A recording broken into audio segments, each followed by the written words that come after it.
하나님의 말씀은 출애굽기 16장 16절로 18절까지 말씀입니다. 구약성경 107페이지에 있습니다. 한 목소리로 봉독합니다. 여호와께서 이같이 명령하시기를 너희 각 사람은 먹을 만큼만 이것을 거둘지니 곧 너희 사람 수요대로 한 사람의 한 오멜씩 거두되 각 사람이 그의 장막에 있는 자들을 위하여 거둘지니라 하셨느니라. 이스라엘 자손이 그같이 하였더니 그 거둔 것이 많기도 하고 적기도 하나 오멜로 되어본즉 많이 거둔 자도 남음이 없고 적게 거둔 자도 부족함이 없이 각 사람은 먹을 만큼만 거두었더라. 아멘. 모든 찬양과 경배를 받기에 합당하신 살아계신 하나님 아버지, 오늘 또 사랑하는 주의 자녀들이 한자리에 모여 주님을 예배할 수 있도록 은혜를 베풀어 주시니 감사드립니다. 우리의 찬양과 기도와 마음을 기쁘게 받아주시고 이 예배 가운데 주님의 임재를 충만히 누리게 하여 주시옵소서. 지난 한 주간 세상 속에서 주님의 뜻대로 살아가지 못하고 우리의 뜻과 욕심대로 행한 모든 죄를 이 시간 주님 앞에 고백합니다. 말씀에서 벗어나 편한 길을 택했던 순간들을 회개하오니 예수 그리스도의 보혈로 우리의 죄를 용서하여 주시옵소서. 참 좋으신 하나님, 이 시간 하나님이 얼마나 좋으신 분인지를 다시 한번 더 깊이 깨닫게 하시고 하나님을 신뢰하고 의지하여 모든 죄와 염려로부터 해방시켜 주시옵소서. 예배함으로 하나님 앞에 우리의 존재를 내어드릴 때 공고하고 지친 우리의 삶에 참된 평안과 안식 또한 허락하여 주시옵소서. 무더위가 시작되었습니다. 사랑하는 성도들의 건강을 지켜주시고 연약한 몸과 마음을 주님의 능력의 손으로 붙들어 주시며 지쳐있는 심령들마다 새 힘을 부어 주시옵소서. 휴가 이동의 시기를 보내는 지체들 또한 안전하게 인도하시고 그 시간 속에서 참된 쉼과 회복을 경험하게 하여 주시옵소서. 이번 주는 유초등부 여름 캠프가 있습니다. 선생님들과 봉사자들, 기도하는 성도들 모두에게 지치지 않는 힘을 허락하여 주시고 아이들의 마음속에 말씀이 심겨 믿음의 뿌리가 깊어지게 하여 주시옵소서. 또한 남아있는 중고등부 캠프와 청년부 수양회에도 역사하셔서 참여하는 모든 인원들이 살아계신 하나님을 깊이 만나고 그들의 삶이 예수 그리스도 안에서 새롭게 변화되게 하여 주시옵소서. 우리는 주의 부르심을 입은 자들이오니 우리가 복음의 빛에 더욱 힘있게 비추게 하시고 예수 그리스도의 사랑을 이웃에게 전하는 복음의 통로가 되게 하여 주시옵소서. 우리가 먼저 말씀 앞에 자신을 비추어 보고 겸손하고 온유한 태도로 신앙의 길을 걷게 하여 주시옵소서. 영원한 하나님의 나라에 대한 소망이 이 예배를 통하여 우리 마음에 더 자리 잡게 하시고 오늘 주의 날 영과 육이 안식을 누리며 주님의 다시 오심을 기대하게 하여 주시옵소서. 말씀 전하시는 목사님께 성령님 함께 하시어 말씀이 살아있고 활력 있게 하시옵소서. 말씀을 통하여 성도들이 위로를 얻고 삶의 방향을 새롭게 하며 말씀을 삶으로 살아내는 예배자가 되게 하여 주시옵소서. 호산나 찬양대의 찬양으로 하나님을 더욱 묵상하게 하시고 성도들의 마음에 주님을 향한 뜨거운 사랑이 회복되게 하여 주시옵소서. 예배의 시작부터 마치는 순간까지 주님만 높여주기를 원합니다. 이 모든 말씀 우리를 구원하신 살아계신 예수 그리스도 이름으로 간절히 기도드립니다. 아멘.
할렐루야.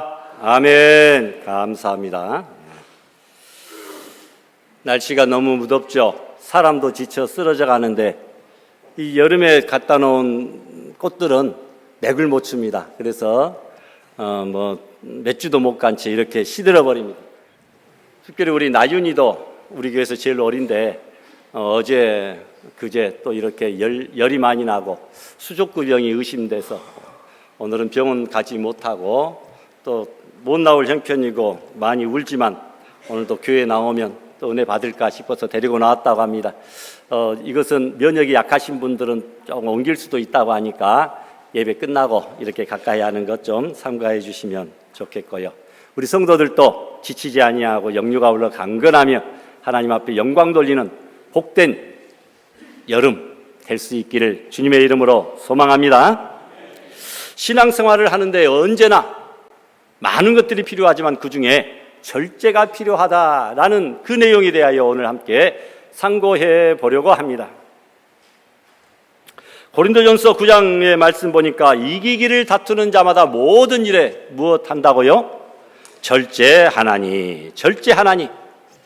여러분 세상에서도 썩어질 멸류관을 얻기 위하여도 이렇게 절제한다고 한다면 여러분 우리는 썩지 아니할 생명의 영광의 멸류관을 위하여서는 더더욱 절제하는 삶을 살아야 된다라는 것을 말씀하고 있습니다. 그리고 이어서 27절에는 내가 내 몸을 쳐 복종하게 함은 자기 자신의 몸을 쳐서 하나님의 말씀에 복종하는 그런 절제의 삶을 살아야 된다라고 말씀합니다. 사도 바울은 자신부터 날마다 자기의 육에 속한 성품, 육에 대한 본능, 욕망을 쳐서 복종시키는 삶을 실제적으로 살았던 것을 볼 수 있습니다. 영적인 싸움, 신앙의 승리를 거두고 하나님 앞에 상을 얻으려고 하는 데 있어서 어찌 절제하지 않을 수가 있겠느냐라는 말입니다. 우리가 믿는 기독교는 엄격한 금욕주의를 주장하는 것은 아니지만 극기와 절제는 신앙생활에 꼭 필요하다는 사실을 우리는 기억해야 됩니다. 그래서 갈라디아 5장에 보니까 9가지 성령의 열매, 여러분 잘 아시는 대로 사랑, 희락, 화평, 인내, 자비, 양성, 충성, 온유, 절제, 이 9개의 성령의 열매 가운데 맨 마지막에 절제의 열매를 강조한 것입니다.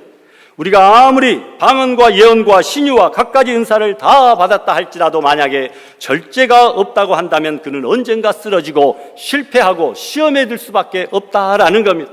나머지 모든 성령의 열매들을 다 갖추고 은사를 받았다 할지라도 우리가 그것을 절제하며 사용하지 않으면 아무 소용이 없다. 방종과 타락으로 이어지게 된다라는 것입니다.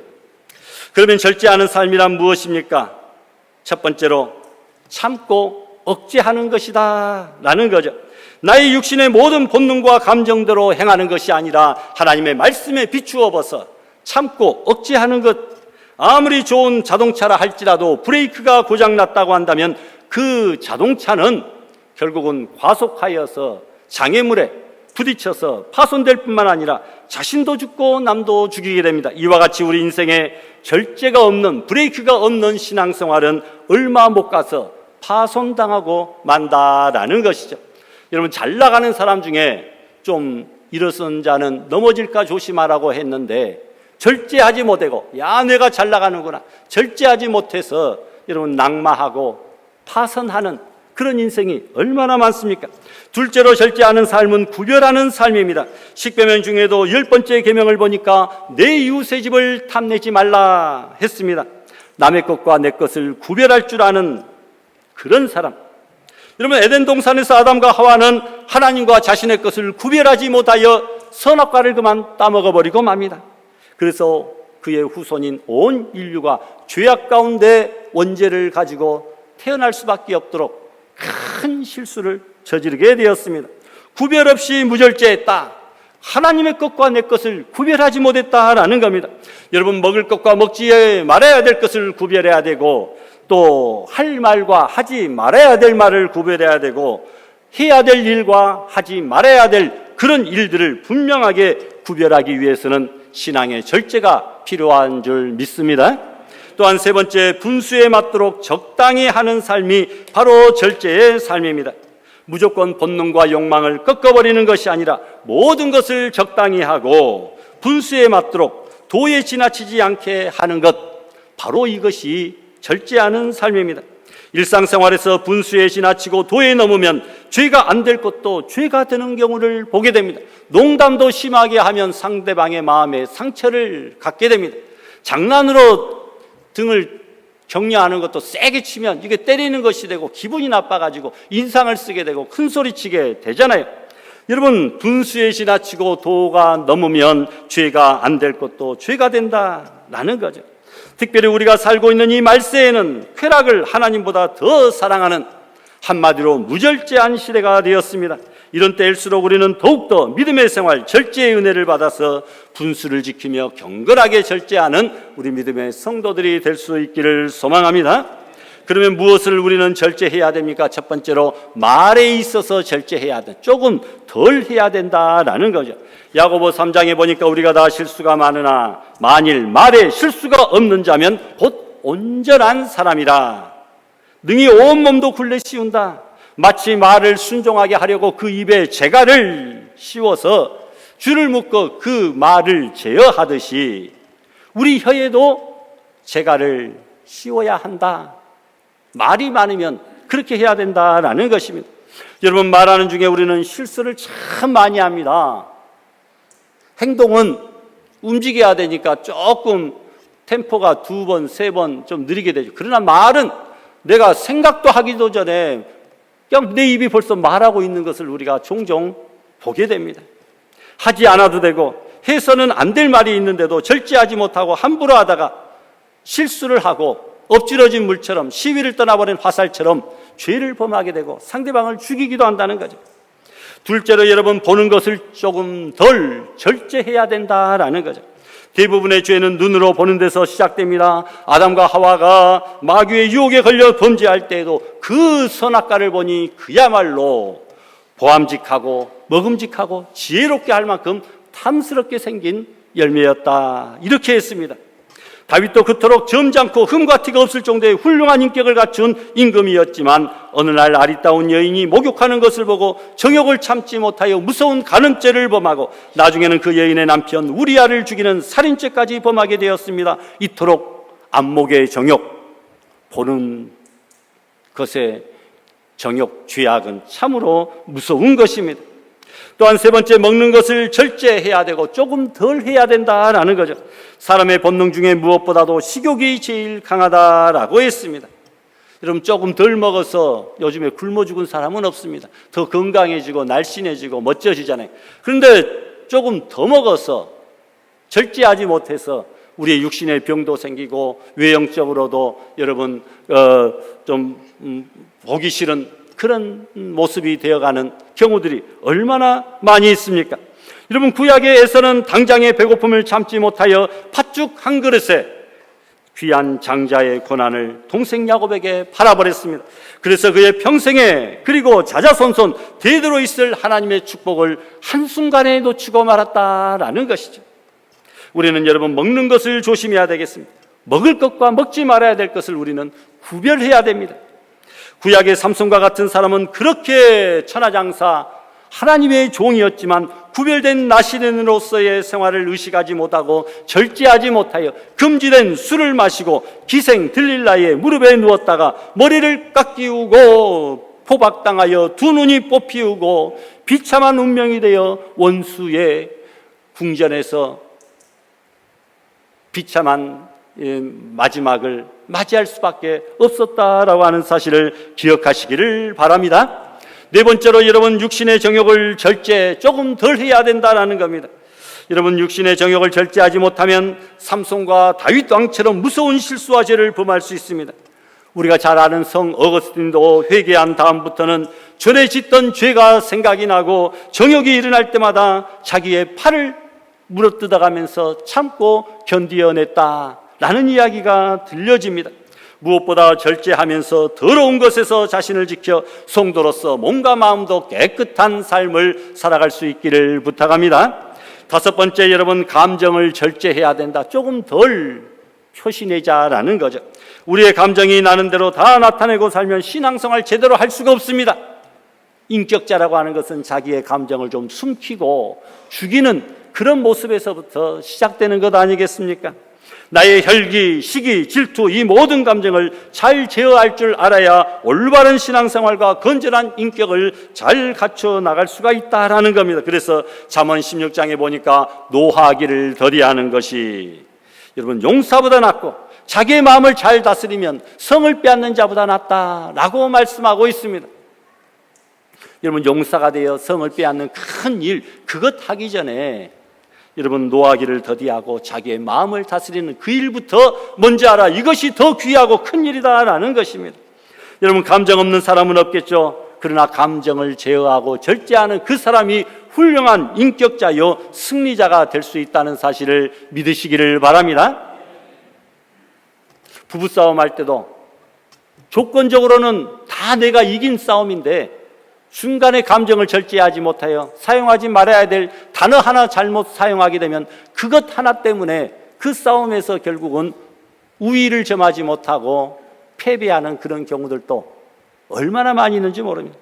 이런 마지막으로 몸과 얼굴 치장도 절제해야 된다라는 거죠. 옷 입는 것, 화장하는 것 모든 것에 있어서 너무 분수가 지나치지 않도록 절제해야 된다. 유행도 좋고 어느 정도 멋도 좋지만 자기 분에 넘치게 생활 능력 이상의 지출을 해가면서까지 주변의 사회의 정서와도 맞지 않게끔 외모를 치장하고 가꾼다고 한다면 바람직한 성도의 모습은 아니다라는 거죠.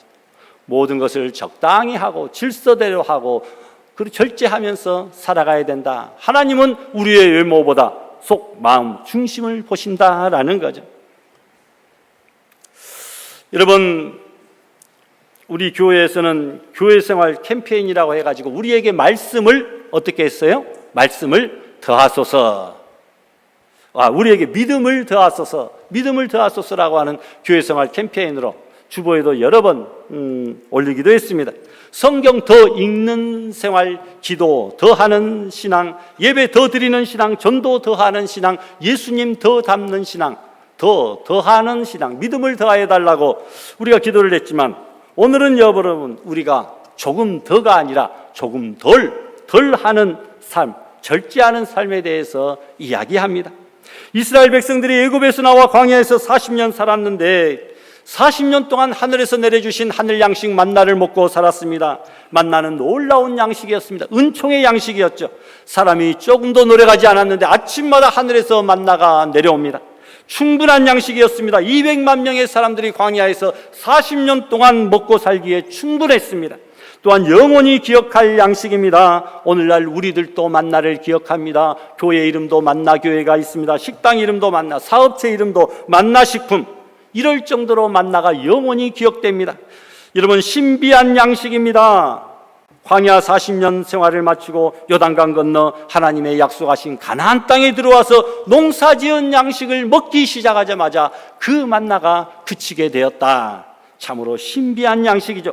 그런데 또 한 가지 신기한 것이 있습니다. 이스라엘 백성들이 아침마다 정해진 분량의 만나를 거두었는데 어떤 사람은 조금 더 많이 거두려고 하고 어떤 사람은 조금 덜 거두기도 했지만 그러나 많이 거두어도 남는 것이 없었고 덜 거두어도 모자람이 없는 참으로 신기한 양식이었다라는 겁니다. 그래서 오늘 본문의 17절 18절 말씀 보니까 이스라엘 자손이 그같이 하였더니 거둔 것이 많기도 하고 적기도 하나 오멸로 되어본 즉 많이 거둔 자도 어떻게 해요? 남음이 없고 적게 거둔 자도 부족함이 없이 각 사람은 먹을 만큼만 거두었다. 욕심스럽게 조금 더 거두는 사람들은 그 다음날 아침에 보니까 벌레가 생기고 냄새가 나고 썩어버리고 말았습니다. 조금 더 거두지 말고 조금 덜 거두었으면 마음의 여유도 생기고 똑같은 양을 나눌 수가 있었다라는 것입니다. 여러분 예수님의 생애를 한마디로 말하면 조금 더가 아니라 조금 덜의 삶을 절제하는 삶을 살았습니다. 내 자신에 대해서는 조금 덜 절제하는 삶을 사시고 하나님께 대해서는 교회에 대해서는 사명에 대해서는 조금 더하는 우리의 신앙생활이 될 수 있기를 바랍니다. 예수님은 첫 번째로 조금 덜 자자 절제하셨습니다. 조금 덜 자자. 예수님은 늘 새벽 미명에 일어나셔서 기도로 하루 일과를 시작하는 좋은 습관을 가지셨습니다. 새벽 오일러 미명에 예수께서 일어나 나가 한적한 곳으로 가서 거기서 기도하셨다 라고 말씀합니다. 믿음의 사람들은 우선 잠을 조금 덜 자야 됩니다. 잘 것을 다 자고 할 일을 다 할 수 없습니다. 주의 일을 하는 사람들은 역시 그렇습니다. 가정의 일도 해야 되고 주의 일도 해야 되고 교회 일도 해야 되니까, 여러분, 주의 성도들은 조금 덜 자면서 개인 말씀 나눔과 기도 생활도 또 교회 생활과 봉사 생활도 감당하는 그런 지혜를 발휘하는 모습을 볼 수 있습니다. 세상 사람들하고 똑같이 잘 것 다 자버리고 나면 언제 주의 일을 하고 언제 봉사하고 언제 영적 큐티와 말씀 묵상 기도 생활을 할 수가 있겠느냐라는 것입니다. 여러분, 솔로몬은 잠언에서 내가 좀 더 자자 좀 더 졸자 손을 모으고 좀 더 눕자 하면 내 붕붕이 강도같이 오고 내 곰핍이 군사같이 이른다, 이렇게 말씀하고 있습니다. 큰 일을 한 사람들의 특징은 잠이 적은 사람들입니다. 오늘도 주일이고 주말이지만 조금 더 직장 안 나가니까 푹 자고 싶은데 푹 자지 못하고 새벽부터 나와서 예배드리고 또 아침 일찍부터 나와서 주일학교 교사로 사명 감당하고 차량 운행으로 이렇게 수고하시는 분들이 얼마나 있는지 참으로 감사한 일입니다. 여러분, 예수님처럼 잠을 조금 덜 자고 우리가 아침에 기도로 시작하는 우리 성도들이 되시기를 바랍니다. 예수님은 조금 덜 편하자, 이런 삶을 사셨습니다. 예수님의 삶은 육신을 편하게 지내려고 애쓰신 생애가 아닙니다.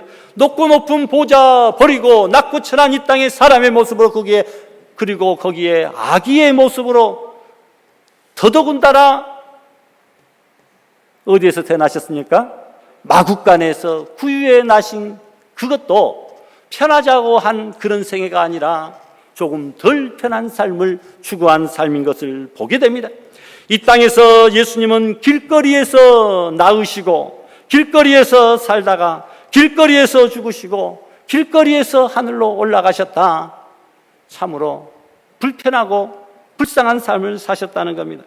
예수께서 이르시되 여우도 굴이 있고 공중에 새도 거처가 있는데 오직 인자는 머리 둘 곳도 없다.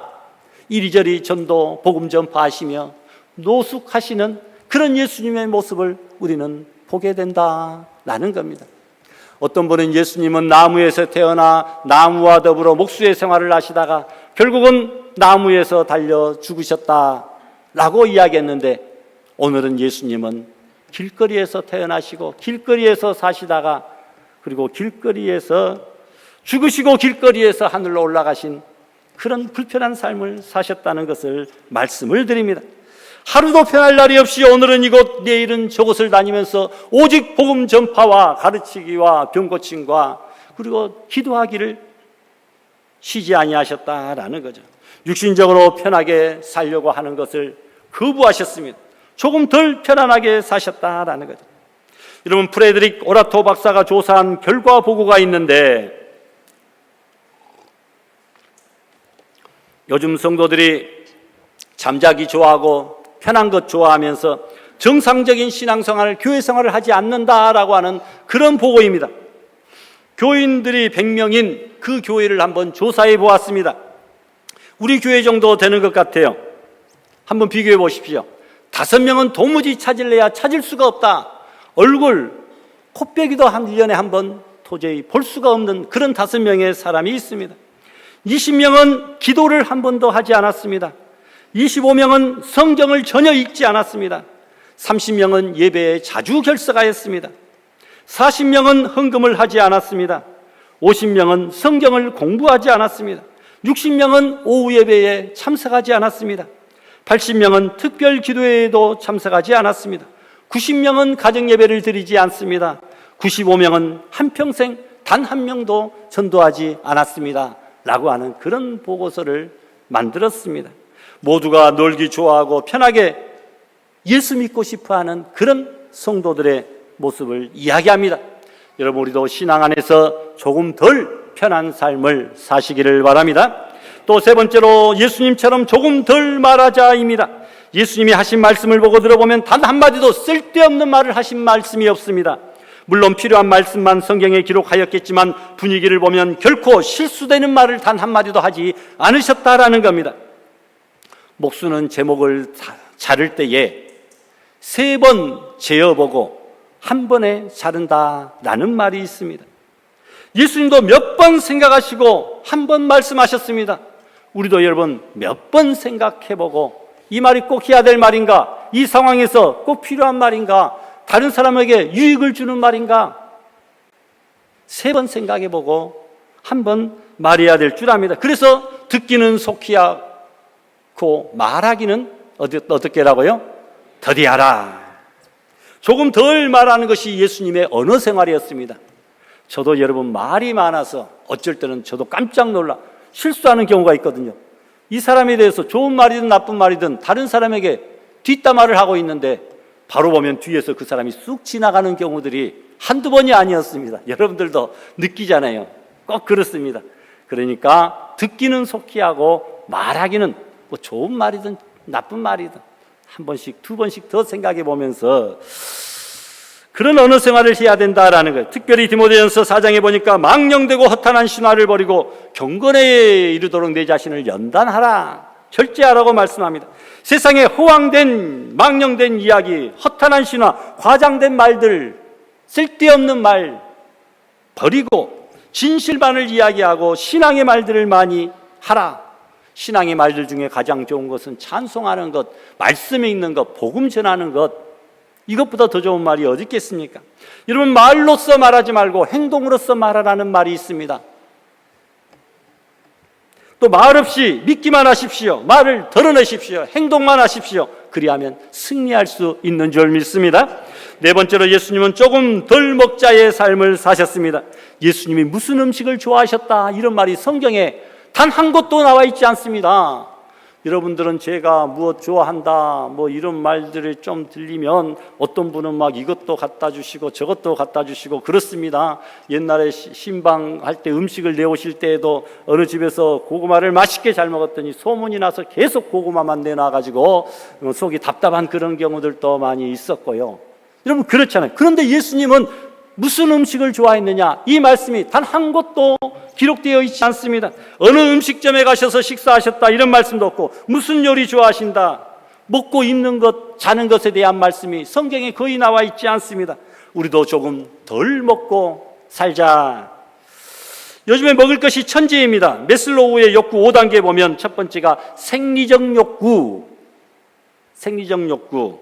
두 번째가 안전에 대한 욕구, 세 번째 애정과 소속에 대한 욕구, 네 번째 자기 존중의 욕구, 다섯 번째 자아 실현의 욕구 중에 생리적 욕구, 먹고 자고 싸는 뭐 이런 욕구가 가장 우선적이고 큰 것인 것을 우리는 볼 수 있습니다.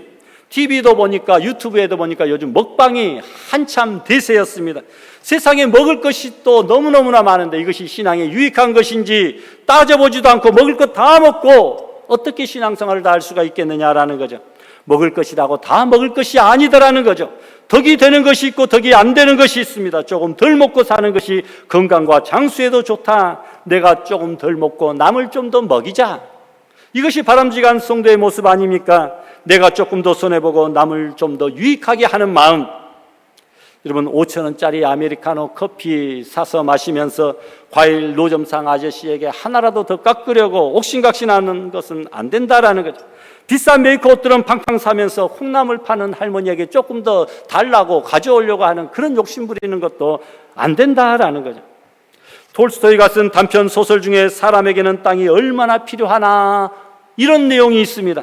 땅 부자가 한 사람에게 말합니다. 오늘 해 뜰 때부터 해 질 때까지 내가 돌아온 그 땅, 모든 땅을, 이 땅은 다 내 땅이니까 다 너에게 주겠다. 여러분 돌아온 땅을 발로 밟고 돌아온 땅은 다 주겠다라는 겁니다. 여러분 우리도 그런 제안이 들어오면 얼마나 신나겠습니까? 그래서 그 농부는 신이 나서 해가 뜨자마자 뛰기 시작했는데 한참을 욕심부려 뛰다 보니까 해가 지려고 하여서 있는 힘 사력을 다하여 해가 지기 전에 간신히 떠난 자리로 헥헥거리며 여러분 돌아올 수가 있었다라는 겁니다. 그러나 너무나 지친 나머지 돌아오기는 하였는데 그 자리에 쓰러져서 죽고 말았다고 하는 그런 내용이 있습니다. 적당히 욕심을 부렸으면 그 넓은 땅을 다 선물로 받을 수 있었을 터인데 절제하지 못하다가 땅도 돈도 목숨도 다 놓치고만 어리석은 사람의 모습을 이야기하고 있습니다. 여러분 그의 시체를 한평 땅에 묻으면서 사람들이 이 사람에게는 또 우리에게는 땅 한 평이면 족하다, 이런 말을 했다고 합니다. 그 넓은 땅 소유하려다가 결국은 죽을 때 땅 한 평도 차지하지 못하고 죽을 것을 왜 그렇게 절제하지 못하고 욕심을 부렸는가? 여러분, 우리는 조금 더가 아니라 조금 덜, 이런 마음의 삶을 사시기를 바랍니다. 마지막으로 조금 덜 살자의 삶을 예수님은 사셨습니다. 예수 그리스도의 삶은 내가 조금 덜 살고, 우리는 장수하고 100살, 120살까지 사는 것이 복이라고 생각하지만 예수님은 33년의 짧은 생을 사셨습니다. 그러나 그 짧은 생애였지만 하나님의 영광을 위하여 살으셨고 우리의 구원을 완성시킨 위대한 메시아 구세주로서의 사명을 완수하신 줄을 믿습니다. 마지막에 33년의 삶을 사셨으면서도 다 이루었다라고 외치시고 하나님 나라로 올라가셨습니다. 비록 33년 짧은 생애를 사셨지만 메시아로서의 사명을 십자가에서 죽기까지 감당하시고 불꽃 같은 삶을 사셨습니다. 죽음으로 우리의 구원을 완성시켜 주셨다라는 것입니다. 여러분, 30년을 살아도 일평생 하나님께 예배드리며 영광 돌리는 삶을 살다가 떠나시는 분이 있는가 하면 90년, 100년을 살아도 자기 이속과 욕심만 챙기며 하나님과 아무런 상관이 없이 예배도 한번 드리지도 못하는 삶을 살다가 이 세상을 하직하는 사람이 있다는 것입니다. 어떤 삶이 더 신앙 안에서 아름답고 보람된 삶이겠습니까? 조금 덜 살아도 하나님의 영광을 위하는 삶이었다면 좋다. 바로 이것이 순교자의 삶이 아닙니까? 미국의 유명한 빌리 선데이 목사님이 심호하시는 교회 슬로건이 있습니다. 이 목사님 이름이 참 좋아요. 빌리 선데이래요. 자기 이름이 벌써 주일이 들어가 있습니다. 주일. 박주일 목사님 얼마나 좋습니까? 제 아버지도 제 이름을 그때는 믿으셨기 때문에 박승천이라고 지었다고 합니다. 이것도 신앙 안에서 박승천 하면 어디 강사 이름 한번 대놓으면 저분 박승천 목사님이래, 대단한가 보다. 벌써 기대감도 클 것인데 우리 할아버지가 너무 높다, 빨리 죽는다 해서 박승훈으로 이렇게 내렸다고 하는데 이것도 좋고 저것도 좋습니다. 어떤 사람은 이제 목회를 하고 부흥의 강사를 하면서 자기 이름을 거창하게 멋지게 막 대단히 막 신앙적으로 성경적인 이름으로 바꾸는 그런 분들도 있는 것을 보는데 이 빌리 선데이 목사님은 바꾸지 않아도 주일이 이름에 들어갔어요. 여러분, 그 교회의 슬로건이 있습니다. 60분간의 헌신이다. 나를 향하여, 교회를 향하여 하나님이 뜻하시는 바를 알기 위하여 다른 데에 사용할 시간을 좀 더 덜 쓰고 하나님을 위하여 60분의 시간을 더 드리자라는 것이죠. 15분은 기도하고 15분은 말씀 듣고 15분은 하나님 자랑 복음 전하고 15분은 하나님 말씀 실천하자. 육신의 시간 조금 덜 쓰고 하나님을 위하여 조금 더 쓰자. 60분간의 헌신이라. 여러분, 우리도 하루에 이런 60분간의 헌신의 삶을 산다면 얼마나 좋겠습니까? 나를 위한 시간을 조금만 줄이자. 바로 이것이 예수님의 삶이었다라는 겁니다. 우리 주 예수 그리스도는 조금 더가 아니라 조금 덜의 자세로 사셨습니다. 자신의 안일에는 조금 덜 절제하는 삶을 사시고 하나님 앞에서 사명 감당하시는 일에는 목숨까지 바칠 정도의 조금 더의 삶을 사셨다라는 겁니다. 자동차가 모래에 빠져서 헛바퀴 돌 때에는 바람을 조금 더 빼면, 덜 채우면 여러분 자동차가 치고 나오는 것을 보게 됩니다. 우리도 그리스도처럼 조금 덜 이러한 절제의 삶을 살 수 있기를 바랍니다. 나를 위하여는 조금 덜, 하나님과 교회와 사명 감당하기 위해서는 조금 더의 아름다운 삶을 살아가는 복된 성도들이 다 될 수 있기를 주님의 이름으로 축원합니다.